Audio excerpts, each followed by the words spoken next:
नमस्कार साथियों, स्वागत आप सभी का सौदागर के आज की इस नए वीडियो में। साथियों, लगातार आप लोग सौदागर की वीडियो को सराह रहे हैं और सौदागर की भी कोशिश है लगातार हर हफ्ते आपके सामने अलग अलग वीडियो लाए जाएं। पुणे वेस्ट से आप लोग देख ही रहे हैं, रिव्यू के वीडियोज हमने लगातार आपके सामने दिए हुए हैं। उसको अगर आपने नहीं देखा है तो डिस्क्रिप्शन में उसका लिंक मिल जाएगा, आप उसे प्रेस करके देख सकते हैं। और भी तमाम आप लोगों के रिक्वेस्ट आए हुए हैं रिव्यू से रिलेटेड, तो आने वाले समय पर आप उनके रिव्यू भी देख पाएंगे। आपके मन में भी किसी प्रोडक्ट का रिव्यू जानने का मन है तो उसे आप कमेंट में लिख के बता दीजिए। कोई सुझाव है तो वो भी आप कमेंट में लिख के बता सकते हैं। बाकी लगातार सौदागर की वीडियोस को देखने के लिए अपने चैनल को सब्सक्राइब करके बेल आइकन प्रेस कर सकते हैं आप। चलिए बढ़ते हैं और इस वीकली न्यूज की शुरुआत करते हैं। सबसे पहले जो आपको बता दें, लगातार हमने तमाम सोशल मीडिया के जरिए आप लोगों के सामने लाया है कि पुणे के तमाम हिस्सों में लगातार गार्बेज बर्निंग का इशू जो है वो बढ़ता जा रहा है। और यहाँ पे अगर आप देखिए, ये सिर्फ समस्या जो है पीएमसी तक सीमित नहीं है, पीसीएमसी में भी ऐसी समस्याएं तमाम जगहों से आ रही हैं और हमने उसके कुछ वीडियोस भी आपके सामने डाले। बहुत सारे हमारे पास कमेंट आए हुए हैं जहां पे लोग बता रहे हैं कि अलग अलग हिस्सों में इस तरीके से ऑर्गेनाइज्ड एक तरीके से गार्बेज बर्निंग की जा रही है। अब इसका रीजन क्या है, ये माइंडसेट क्या है लोगों का जो बर्निंग ये सब कर रहे हैं, गार्बेज को जला रहे हैं। कई लोगों को ये भी सवाल उठा रहे हैं कि कॉर्पोरेशन के लोग ही जो है इसे जला रहे हैं। कितनी सच्चाई है कितनी नहीं, यह भी समझना जरूरी है। लेकिन इस कंसर्न को लगातार हमें उठाना होगा, अपने अपने जरिए से आप लोग इसे जरूर उठाएं। आपके सामने कहीं भी अगर गार्बेज बर्निंग के ऐसे इश्यूज आ रहे हैं, कहीं भी कुछ भी चीजें इनलीगल तरीके से जलाई जा रही हैं, तो वीडियो आप सौदागर तक जरूर साझा करें।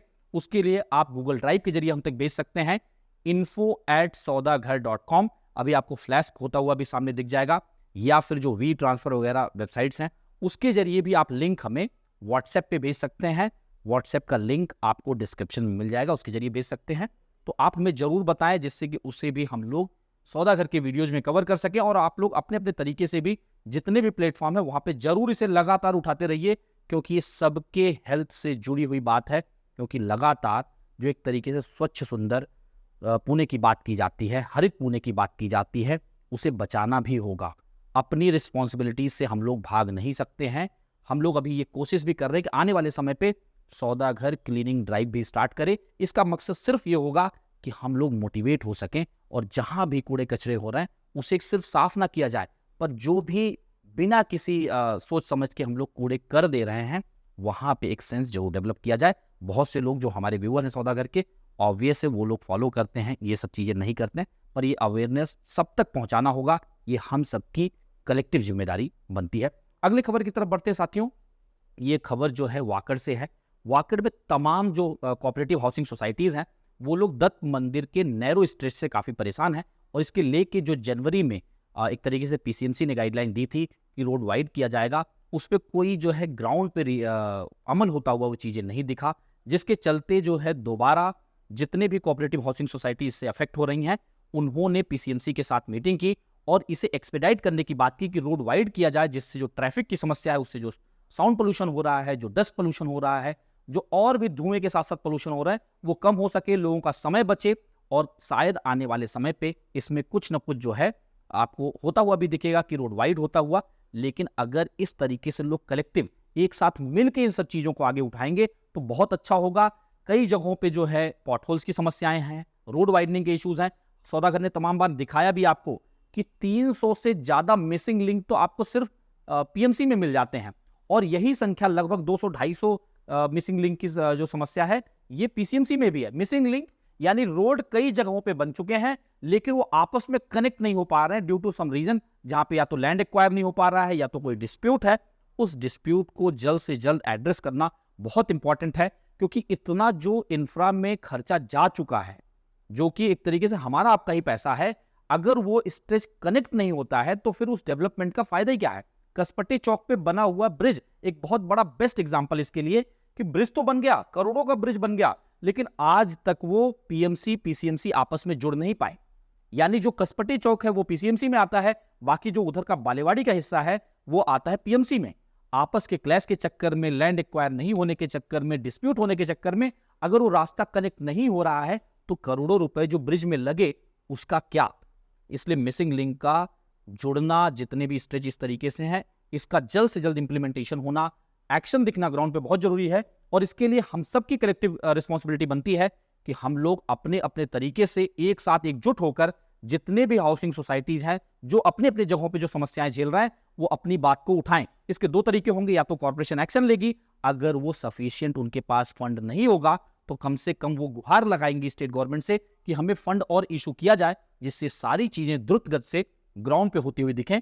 और यही लगातार सौदागर का प्रयास भी है। अगली खबर की तरफ बढ़ते साथियों, ये खबर है तमिलनाडु के रेरा अथॉरिटी की तरफ से, जहां पे एक ऐसा मसला वहां पे आया कि टाउनशिप अथॉरिटीज, यानी जो टाउनशिप अथॉरिटीज नहीं कहेंगे, टाउनशिप जो है उसे प्रमोट करके एक एक सेगमेंट को बेचा जा रहा है। इस पे कहीं ना कहीं जो ट्रिब्यूनल है तमिलनाडु का रियल एस्टेट ट्रिब्यूनल, उसने ये बात उठाई है कि अगर आप टाउनशिप के साथ प्रमोट कर रहे हैं किसी सेगमेंट को, क्योंकि होता क्या आप समझे जरा, जब टाउनशिप की बात आती है तो सबसे पहले टाउनशिप को सामने रख दिया जाता है और उसके दम पे बेचा क्या जाता है। 5 एकड़ के किसी प्रोजेक्ट को बेचा जाता है, 10 एकड़ के किसी प्रोजेक्ट को बेचा जाता है, जबकि वो टाउनशिप नहीं है, वो टाउनशिप का एक हिस्सा है और पूरा टाउनशिप सैंक्शन ही नहीं होता है। तो उसमें ट्रिब्यूनल का एक बहुत अच्छा जो तमिलनाडु ट्रिब्यूनल ने दिया ऑर्डर कि अगर आप टाउनशिप को प्रमोट कर रहे हैं तो पूरे टाउनशिप का जो मास्टर प्लान है वो सैंक्शन होना चाहिए। कौन से सेगमेंट में लैंड के किस हिस्से में क्या बनने वाला है, ये सारी चीजें पहले डिसाइड हो जानी चाहिए और उसके बाद ही जो है आप एक एक सेगमेंट का प्रमोशन कर सकते हैं। ये बड़ी अच्छी पहल हो सकती है अगर ये अपने यहाँ भी अप्लाई हो। इससे मिलता जुलता चीज ऑलरेडी अपने यहाँ अप्लाई हो चुका है, जिसके बारे में हमने वीडियो बताया हुआ था, आपको वीडियो में दिखाया है कि single land, single RERA, single project, single RERA, यानी कि हर प्रोजेक्ट का एक रेरा लेना होगा। इसमें कई लोगों का ये कंसर्न आया कि जो ऑलरेडी एक एक फेजेस में डेवलपमेंट हो गए हैं उनका क्या होगा। देखिए उसमें ये चीज अप्लाई होगी कि जो बचा हुआ लैंड पार्सल है, अब उसमें जो है आप फ्रेगमेंटेशन नहीं कर सकते हैं, उसमें आप मल्टीपल रेरा नहीं ले सकते हैं। जितना भी बचा हुआ लैंड होगा उसका एक साथ वन शॉट जो है आपको महारेरा लेना होगा नंबर, उसे बताना होगा कितने बिल्डिंग आने वाले हैं, क्या हाइट होने वाली है, और उसका एक सिंगल रेरा जो है लेना होगा। अब कई बार आती है कि फिर सिंगल रेरा अगर ले लेंगे तो उसकी हाइट कैसे बढ़ जाती है। देखिए वो अमेंडमेंट की बात हुई, अगर वो प्रोजेक्ट बेचने से पहले अलॉटीज वहां एंटर कर रहे हैं, उनके पहले अगर वहां पे कुछ चेंजेस कर रहे हैं तो उसे चेंजेस करके अपडेट कर सकता है डेवलपर, इसमें कोई आपत्ति नहीं होगी। लेकिन अगर वहां पे कई अलॉटीज आ जाते हैं, स्टेक होल्डर्स आ जाते हैं, बायर्स आ जाते हैं, तो उनसे कंसेंट 2/3 का लेना पड़ेगा, उसके बाद ही ये अमेंडमेंट किया जा सकेगा डेवलपर के एंड पे। यानी ये चीज साफ हो जाती है। अब आने वाले समय पे जितने भी प्रोजेक्ट आपको दिखेंगे वो सिंगल रेरा प्रोजेक्ट दिखेंगे, 2-2, 3-3 बिल्डिंग का महारेरा नहीं दिखेगा आपको। अब आप लोगों के मन में ये भी उठ रहा होगा, नहीं अभी तो कल ही कई प्रोजेक्ट का महारेरा आया, वो तो फेज वाइज आया। ये वो सारे प्रोजेक्ट हैं जिनका महारेरा में एप्लीकेशन इस ऑर्डर के आने के पहले हो चुका था, अभी उनकी सैंक्शनिंग आ रही है। लेकिन जो फ्रेश सैंक्शनिंग जाएगी उनका जो आप सैंक्शनिंग आता हुआ देख पाएंगे वो सिंगल रेरा प्रोजेक्ट होगा। यानी कि आने वाले 1-1.5 महीने बाद जो सैंक्शनिंग आएंगी, जो अब अप्लाई की जा रही हैं, और उसका सैंक्शनिंग प्रोसेस जो है आपका 15-20 दिन 30 दिन का, उसके बाद जो सैंक्शनिंग आएगी उसमें ये बदलाव आपको होता हुआ दिखेगा। चलिए अगली खबर की तरफ बढ़ते हैं। जैसा सौदागर आपको मेट्रो सीरीज, मेट्रो के तमाम अपडेट भी लगातार दे रहा है, जिसे आप वीडियो के फॉर्मेट में देख सकते हैं। व्हाट्सएप चैनल भी हमने बनाया है सौदागर का, जहाँ पे कोशिश है कि जो बाकी जितने भी सोशल मीडिया हैं वहाँ पे जो जो खबरें जा रही हैं, इंपॉर्टेंट चीज़ें, उससे सौदागर के व्हाट्सएप चैनल पे भी डाला जाए, तो उसका लिंक भी आपको डिस्क्रिप्शन पे मिल जाएगा। अब ये जो खबर है मेट्रो से जुड़ी हुई, इसमें यह है कि अब यहाँ पे कम्यूटर्स बढ़ते हुए दिख रहे हैं, और सौदागर ने कहा भी था जैसे जैसे मेट्रो रूट का विस्तार होगा, ज़्यादा से ज़्यादा कम्यूटर इसे यूज करना चाहेंगे, टाइम इफेक्टिव होगा, कॉस्ट इफेक्टिव होगा और पोल्यूशन इफेक्टिव भी होगा, यानी पोल्यूशन भी हम कम कर पाएंगे। अब जैसे ही नरेंद्र मोदी ने आपका रूबी हॉल से लेके आगे तक का रामवाड़ी तक का स्ट्रेच, जो कि लगभग 5.5 से 6 किलोमीटर का है, इसे ओपन किया, तो कम्यूटर्स में जो है संख्या में बढ़ोतरी देखी गई। अब उम्मीद ये की जाएगी कि जो निकड़ी का रूट है उसे भी बढ़ाया जाए, जो चांदनी चौक का स्ट्रेच है उसे भी एक्सटेंड किया जाए, और भी नए नए मेट्रो के रूट लाए जाएं। जैसे जो रामवाड़ी का रूट है उसे नगर रूट के थ्रू आगे वाघोली, वाकुरी फाटा तक अगर ले जाया जाता है तो और ज़्यादा कम्यूटर्स आएंगे, जो नगर रूट की समस्याएं वो भी दूर होंगी, और लोग आसानी से कम समय में कम पैसे में अपने गंतव्य तक पहुंच पाएंगे। तो एक अच्छी चीज़ है। साथ ही साथ मेट्रो ने एक और अपडेट दिया है कि आप 100 रुपीज़ का डेली बेसिस पे पास बना सकते हैं। कितनी बार भी कितने भी रूट पे आप जाएं, कितनी बार भी अंदर बाहर हो, उसमें आपका कोई एक्स्ट्रा चार्ज नहीं लगेगा। तो जो ज़्यादा कम्यूट करते हैं उनके लिए काफ़ी इफेक्टिव हो सकता है, और जैसे जैसे रूट एक्सटेंड होगा इसमें और भी ज़्यादा कम्यूटर्स में बढ़ोतरी आप देखने को मिलेगा।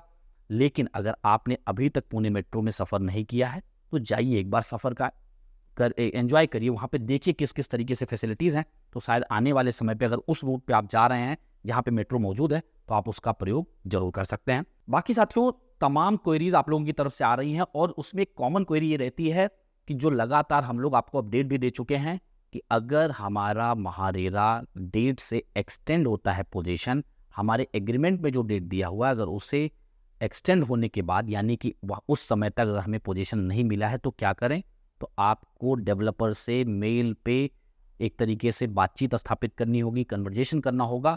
अगर उससे कुछ भी सोल्यूशन नहीं मिल पा रहा है तो फिर आप महारेरा में कंप्लेन करने के लिए आगे बढ़ सकते हैं। वहाँ पे कंसिलिएशन फोरम मिलता है, उसका उपयोग कर सकते हैं, जिसमें कंसिलेटर्स बैठते हैं और आप होंगे, डेवलपर के लोग होंगे और वहाँ पर डिसाइड होगा कि आखिर इसे एमिकेबली क्या सेटल किया जा सकता है। वहाँ से भी बात नहीं बनती तो आप सीधा कंप्लेन कर सकते हैं।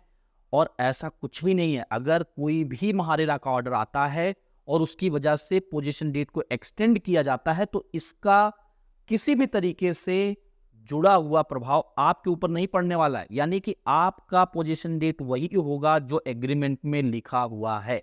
अगर वो डिले हो रहा है तो आप कंपनसेशन का डिमांड कर सकते हैं, क्योंकि जितने भी महारेरा के ऑर्डर आते हैं डेट को एक्सटेंड करने को लेके, वो सिर्फ पोजीशन डेट नहीं होता, वो प्रोजेक्ट का रजिस्ट्रेशन एक्सटेंड होता है एक तरीके से। यानी अगर प्रोजेक्ट का रजिस्ट्रेशन एक्सटेंड नहीं होगा तो वो डेवलपर बेच नहीं पाएगा, कोई भी चीजें अपनी अपडेट नहीं कर सकता। इसके चलते महारेरा कई बार एक्सटेंशन दे देता है प्रोजेक्ट को, जिससे समय पे उसे पोजीशन दिया जा सके। कहीं ऐसा ना हो कि डेवलपर कल को ये कहने लगे कि हमारा तो रजिस्ट्रेशन ही कैंसिल हो गया तो हम कैसे दे दें।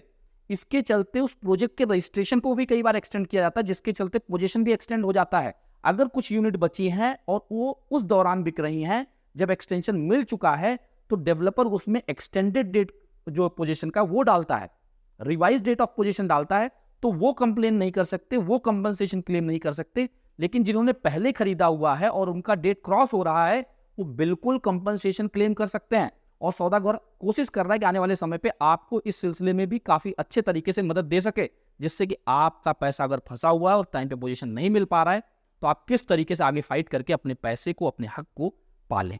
बाकी आपको कहीं भी प्रॉपर्टी खरीदने में कोई समस्या आ रही है साथियों, तो उसके लिए हमने क्वेरी कंसर्न फॉर्म का लिंक बनाया हुआ है, डिस्क्रिप्शन में आपको मिल जाएगा। उसे प्रेस करिए और अपनी समस्या थोड़े में हम तक पहुंचा दीजिए। कोशिश रहेगी आपकी समस्या का समाधान दिया जाए। कोई भी सुझाव आपके पास है सौदागर के लिए, उसे हमें जरूर दें, जिससे हम उसे इंप्लीमेंट कर पाएं और सुधार कर सकें। यदि आपको प्रयास पसंद आया है तो वीडियो को लाइक शेयर करने के साथ साथ अपने चैनल सौदागर को सब्सक्राइब करके बेल आइकन प्रेस कर लें। जल्द मिलेंगे एक नए वीडियो के साथ, एक नए इन्फॉर्मेशन के साथ। तब तक के लिए धन्यवाद, नमस्कार।